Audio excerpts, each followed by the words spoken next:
Oi pessoal, vamos falar então da memória RAM interna do 8051. Como já discutimos, a RAM interna do 8051 tem 128 bytes, então a sua faixa de endereçamento vai de 00hex a 7fx. Eu gostaria de lembrar que vimos o mnemônico de uma instrução há pouco, em que você solicita a adição do acumulador ao conteúdo de uma posição de memória cujo endereço encontra-se especificado no próximo byte. Então você tem todo um byte de endereçamento que pode ir de 00 a ffx. No entanto, essa faixa de endereçamento vai de 00 a 7fx.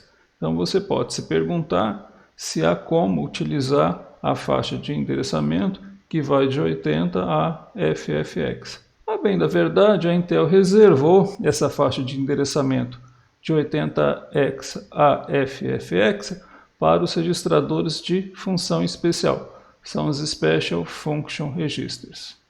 Como havíamos comentado anteriormente, o 8051 possui o registrador A, acumulador, registrador B, o registrador Program Status Word, que contém o flip-flop de carry auxiliar e outros, o registrador Stack Pointer, ponteiro de pilha, e o registrador Data Pointer, que é um registrador de 16 bits, mas ele aqui encontra-se subdividido em DPL e DPH. Temos também os registradores P0, P1, P2, P3, porque quando você escreve, por exemplo, na porta P1, você carrega o valor nesse registrador e as saídas desses 8 flip-flops deste registrador é que são conduzidos aos 8 pinos de saída da porta P1, de tal forma que o valor fique retido nos pinos da porta P1 até que você venha a alterar esse valor. Então podemos ver que esses registradores encontram-se implementados em endereços que vão de 80x até ffx. Nem todos esses endereços correspondem a registradores efetivamente implementados no 8051. Isso porque alguns desses endereços foram deixados para upgrades do 8051. Então, por exemplo, a gente já havia comentado sobre famílias de microcontroladores que podem possuir diferentes periféricos. Portanto, se em uma versão do 8051 você tiver um conversor digital analógico ou um conversor analógico digital, você pode utilizar esses endereços para implementar registradores destes outros periféricos. Da mesma forma como temos nessa faixa de endereços registradores relativos a timers, a interface serial, que iremos discutir no futuro. Para que você possa referenciar esses registradores no seu código escrito em linguagem C, você deve fazer a inclusão do registrador reg51.h através da diretiva include. Neles estão declarados os registradores de função especial de tal forma que você possa passar a referenciá-los no seu programa em linguagem C. Este é um tipo da linguagem C do 8051,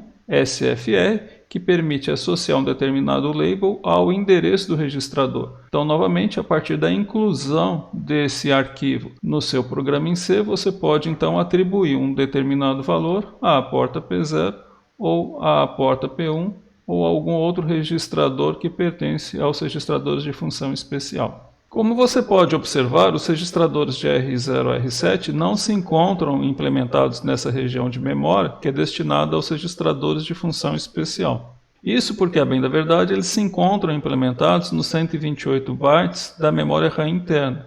As 8 posições menos significativas da memória RAM interna possuem apelidos em algumas instruções. Por exemplo, a posição de memória 00 chamada de R0, a posição de memória 01 chamada de R1 e assim por diante, tal que a posição de memória 07 seja referenciada como R7. Para entender a motivação dessa notação, vamos avaliar a execução de algumas instruções. Por exemplo, no caso dessa instrução, caso se deseje transferir o conteúdo da posição de memória 02 para o acumulador, teremos que colocar na memória do 8051 o código E502, que irá ocupar 2 bytes da memória de programa.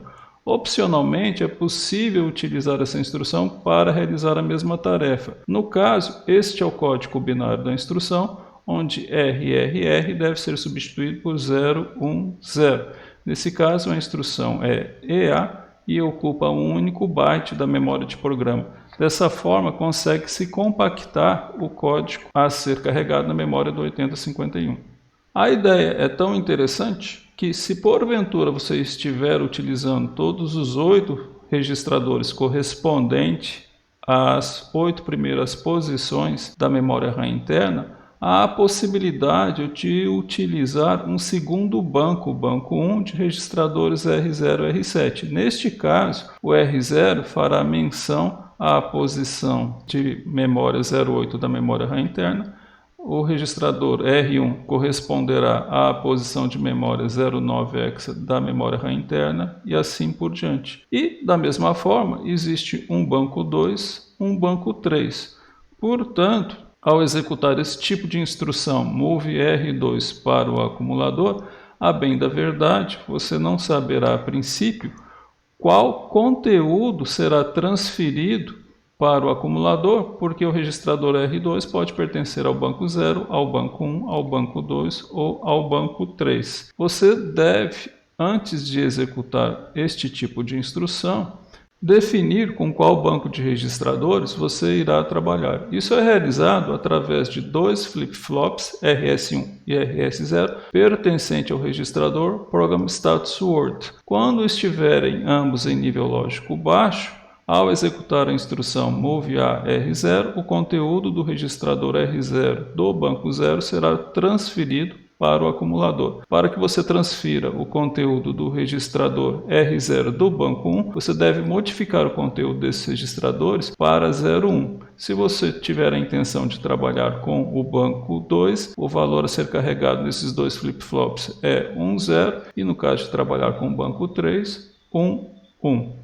Outro aspecto interessante em relação aos registradores de função especial é que aqueles registradores cujo endereço termina em 0 ou 8 podem ter os seus flip-flops manipulados de forma individual sem afetar o conteúdo dos demais. Em linguagem assembly, existe o comando setBit que permite que você então coloque o flip-flop de algum desses registradores em nível lógico alto. Para tal, você deve ainda especificar o endereço do bit. O endereço do bit é dado da seguinte forma: o flip-flop 0 da porta P0 tem o endereço 80, o flip-flop 1 da porta P0 tem o endereço 81. Seguindo esse raciocínio, o flip-flop 7 da porta P0 tem o endereço 87. Então, esses endereços vão crescendo de forma consecutiva até chegar a FF. Em linguagem C, você deve criar uma variável do tipo sBit, especificar o seu endereço, e uma vez que você tenha feito essa declaração como variável global, você pode, a posteriori, colocá-lo em nível lógico alto ou nível lógico baixo.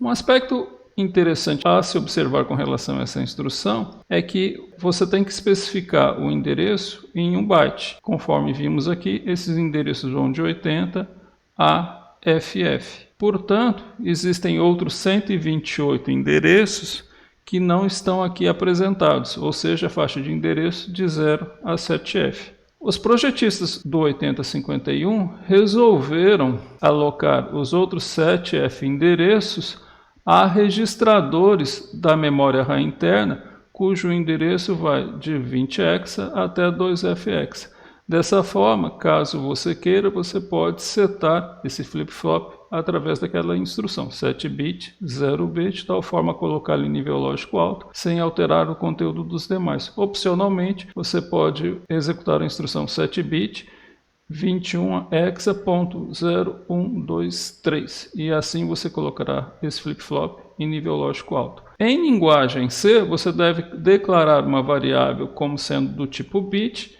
Ela será alocada nessa região da memória RAM interna. Em aulas futuras, iremos ver o exemplo da vantagem de se alocar variáveis nessa região de memória de tal maneira que você possa acessar flip-flops de forma individual.